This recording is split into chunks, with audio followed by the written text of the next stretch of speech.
Hello everyone. Our Creative Communities programme sought to address the two place-based health challenges of trauma and substance use, using the arts and creativity to empower a community to break cycles of silence around both. Based in the market community in Belfast, residents worked with our Creative Communities team to create a photographic exhibition telling the story of life in their community, and I'm going to quickly take you through our journey on that project today.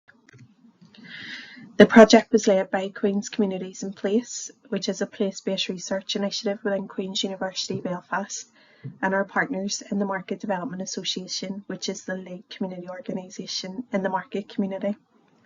I was Community Innovation Practitioner for the project, and I was responsible for project delivery. Some of my core activities included managing our creative partnerships, recruitment of participants, facilitation of sessions, bringing additional resources to the project, and the co-creation of the photographic project. And then also a big part of my role was capturing knowledge through inclusive research practices. So step one of our project was actually building our creative community, and these are all our project partners here. Our project emphasised equitable partnership and co-creation, integrating community experience, academic knowledge, arts and cultural expertise to empower our participants. It mobilised a place-based response to the challenges of substance use and trauma, and it aligned with national and regional strategies and learning to maximise impact. As I've said, our project took place in the market, which is a working class community in inner city Belfast with a population of around 2,500 people. Over the last 20 years or so, there's been an explosion in substance use issues in this community, along with a sharp rise in related deaths through suicide and overdose. This is compounded by high levels of intergenerational trauma within the neighbourhood, something exacerbated by the legacy of the conflict in the north of Ireland. A key transmission mechanism for trauma and substance use is silence, and the community identified a need for interventions to challenge this head-on. They were clear with us that this should be done in a way that was engaging and accessible, and they dictated that an arts-based intervention would be the best way of doing this. We therefore set about working together to co-design an intervention that would use arts to break cycles of silence and stigma. And some of our activities.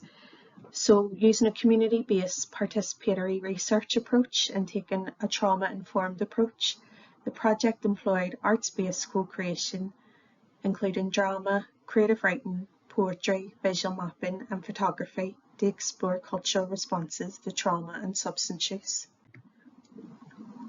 The methods enable participants to share their stories, build a collective narrative, and foster community trust and connection, enabling open discussions on trauma, substance use, mental health, belonging and civic identity.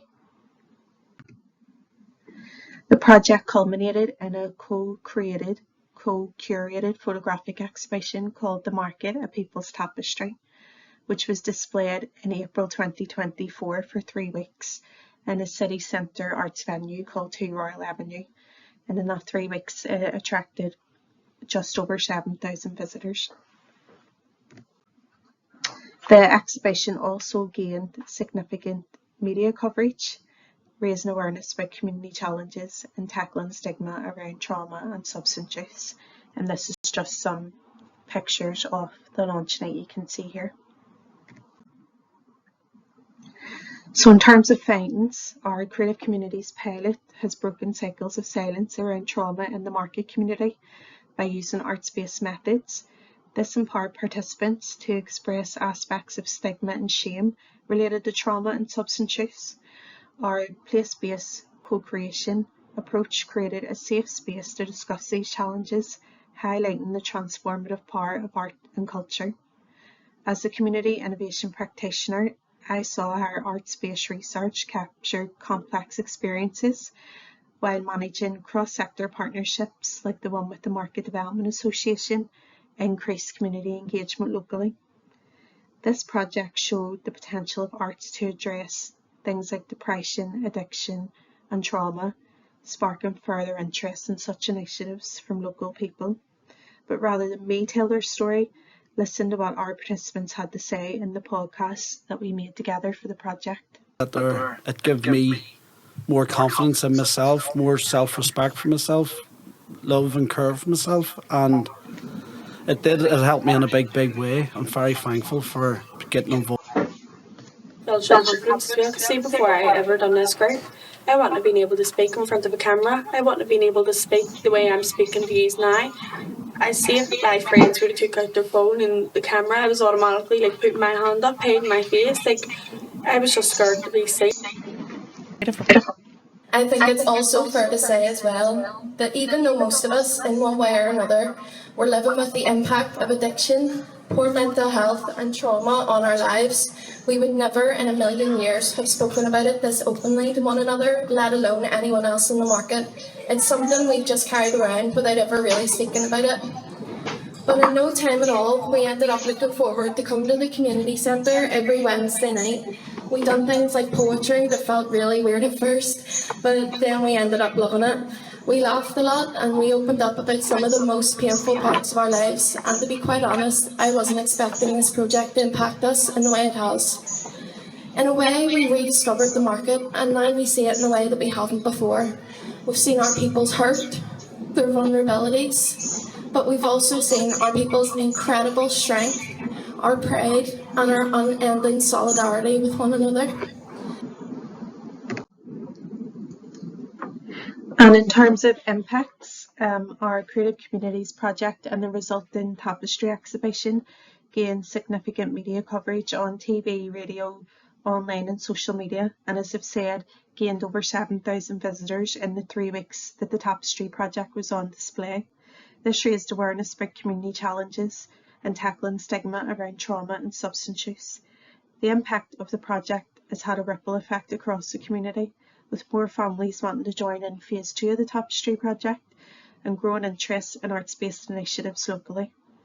There's an increased engagement with partner agencies and interest from the local Community Research Network in Belfast to utilise the tapestry project as a blueprint and roll this out across their communities. This momentum has led us to securing additional funding for future projects, ensuring that the legacy of the Creative Communities project will continue to amplify community voices and address public health issues through storytelling, song and performance.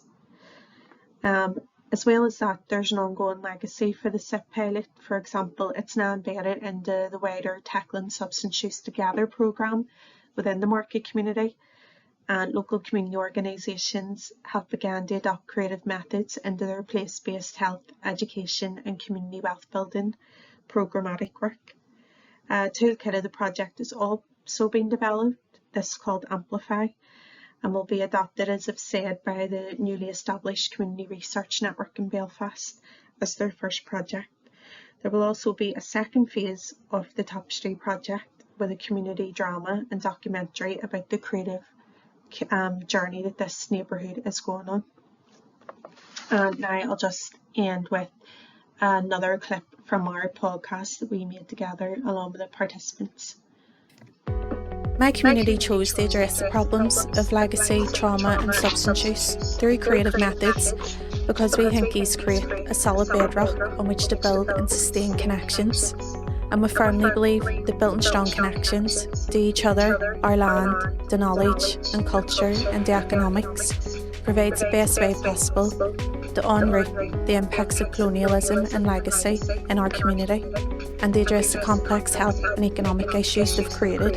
And when you underpin these creative methods with research, as we've done with the Tapestry project, what you begin to do is create an evidence base and a blueprint that other communities experiencing similar problems can pick up and adapt to their local context. Thank you for listening, folks. Happy to take any questions after.